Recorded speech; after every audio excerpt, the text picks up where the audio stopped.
Eddie Gallant, David Kellman and Robert Shafran, the three identical strangers. Editor's note: Three Identical Strangers is best experienced without any prior knowledge of its subject story. But the documentary chronicles a nearly 40-year-old media phenomenon, so we're going to discuss it in detail. If you want to avoid spoilers, you should see the film before reading this.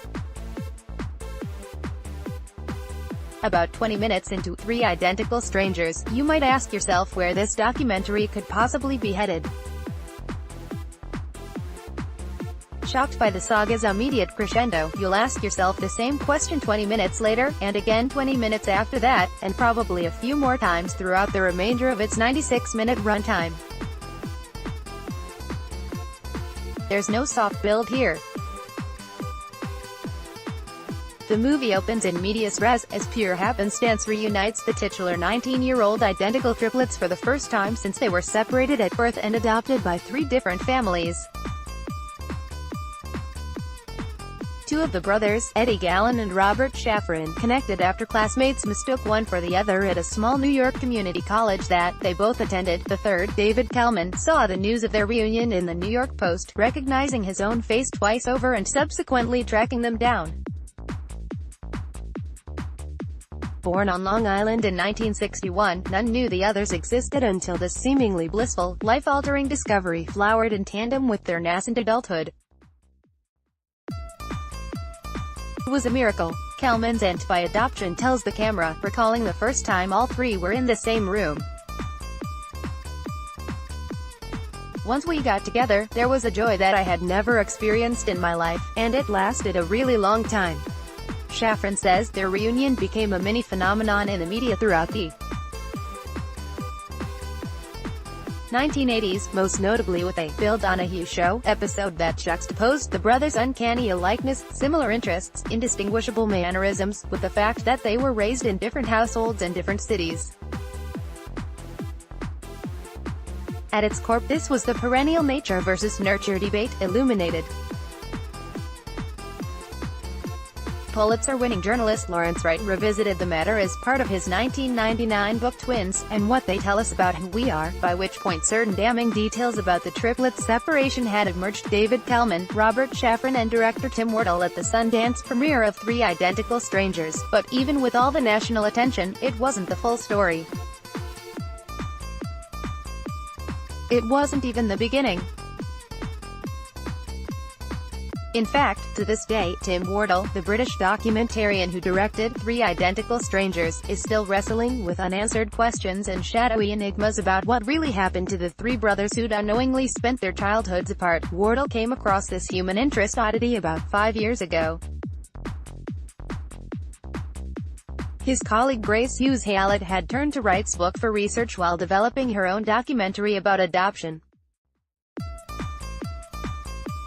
There, she learned the cursory details of the triplets' estrangement. They were part of an experimental, unpublished study run by Peter Neubauer, a Freudian psychoanalyst who became a leading figure of child research in the 1950s and 60s, right as psychology was proliferating in American academia.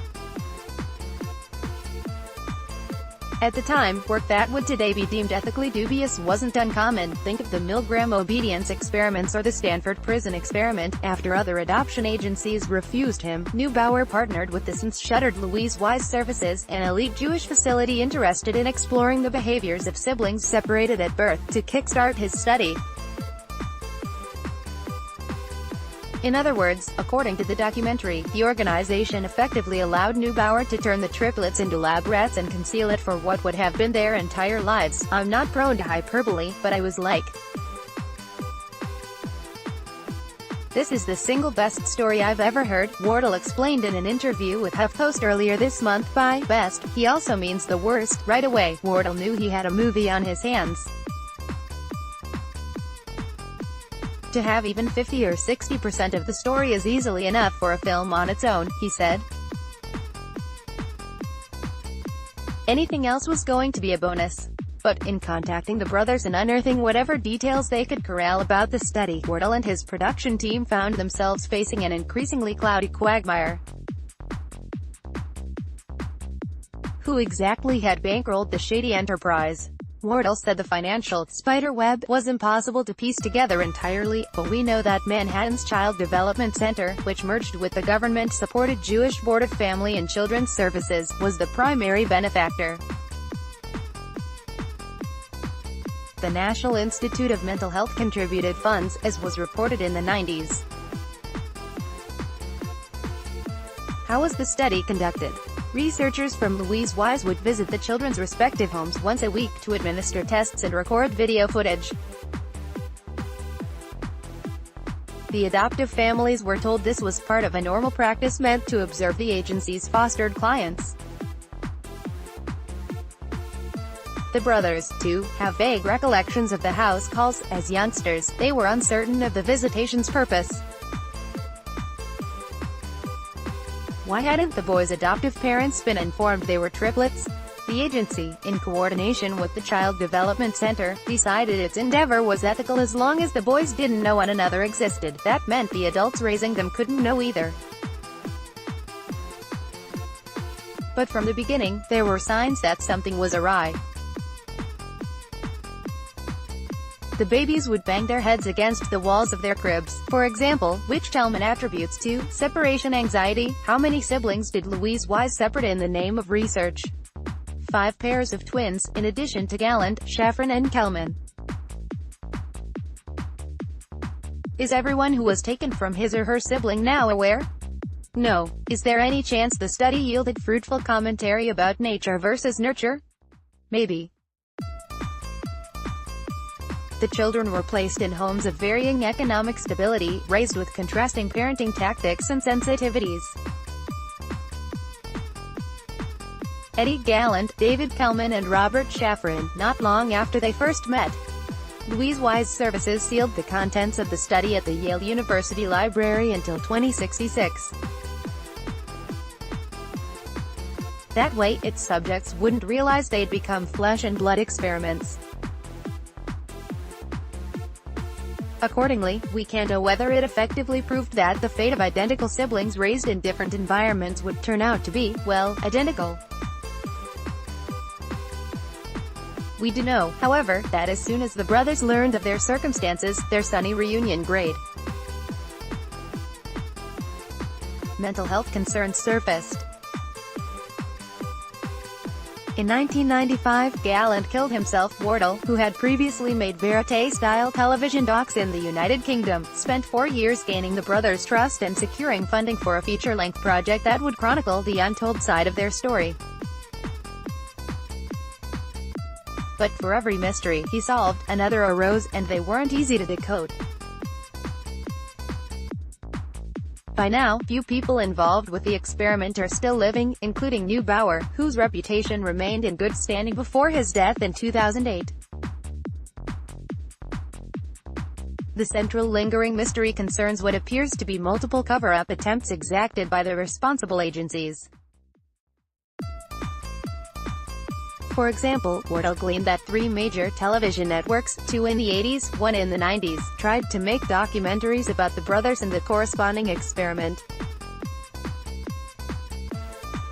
Wardle said he came across minutes from a Louise Wise meeting in which top brass insisted they would shut down these productions.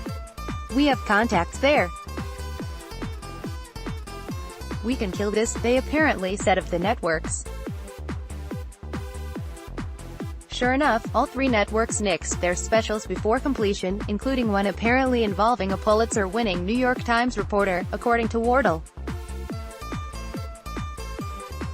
He declined to identify the networks, as he was told, in confidence, but at least one of the projects is public knowledge. A Newsday story from 1997 says production started on a documentary about their lives, but it was never completed. That turn of events aligns with Wright's summation of Louise Wise. It was run by powerful people from New York's upper crust who were capable of steering the media off their trail, as they did by sealing the study's results. After a protracted effort, the brothers have since been granted access to a heavily redacted photocopy that Wardle said is hard to make sense of. It's done little to ameliorate the emotional obstacles they've faced since ascertaining the truth behind their predicament. Of course, Louise Wise isn't the only entity that has raised suspicions. The Jewish board apparently declined to participate in Three Identical Strangers, interacting with Wardle and his team only through a crisis management PR firm. Since the film premiered to rave reactions at Sundance in January, Wardle said the brothers received a conciliatory letter from Jewish board leaders indicated they had the pleasure of watching your documentary in the comfort of their own homes. How anyone from the organization received a private screener of Strangers remains unclear. Wardle said he didn't even have a screener at the time. When asked to comment on these specifics, a representative for the Jewish board sent HuffPost the following statement: "We do not endorse the Neubauer study, and we deeply regret that it took place. We recognize the great courage of the individuals who participated in the film, and we are appreciative that this film has created an opportunity for a public discourse about the study." Editor's note: since this story was published, a representative from HL Group, the PR agency that counts the Jewish board as a client, contacted HuffPost to refute Wardle's description of the letter sent to Shafran and Kelman. The Jewish board did not, according to HL Group, write that its members screened the film at their homes. The representative declined to provide any further information. Meanwhile, a representative for CNN Films, which co-financed the movie with the UK's Channel 4, declined to say whether the company gave anyone from the Jewish board private access. Neon, which is distributing the film in theaters June 29, also declined to comment on the record. The National Institute of Mental Health did not respond to our request for comment. Furthermore, throughout the process, Wardle said, he located a few folks with ties to the study who initially agreed to talk. But when his team contacted these individuals a second time, they would never, ever respond again, as if they'd been silenced. Even if a dark cloud still loiters over the backstory, Three Identical Strangers proves a captivating watch both as a portrait of people who never consented to being guinea pigs and as a fair-minded examination of research meant to yield groundbreaking revelations fundamental to the essence of family psychology. Anyone who watched Wild Wild Country will see shades of Mananda Sheila and Natasha Josefowitz, Neubauer's articulate research assistant who appears halfway into Strangers, and unapologetically tries to justify the study's intentions. Wardle said the two living brothers, who were paid for their life rights, were emotional the first time they saw the film, which manages not to sensationalize their story for the sake of drama. "You delivered what you said you were going to deliver," they apparently told the director. "They were very emotional about that. And I realized they'd been left down a lot in their lives." Since Sundance, filmmakers have pursued rights to the tale for a dramatic feature, as if this whole saga weren't already stranger than fiction. Maybe others will be able to piece together the minutiae that Wardle and his team have not. "For now," he said, "it is still so opaque." Download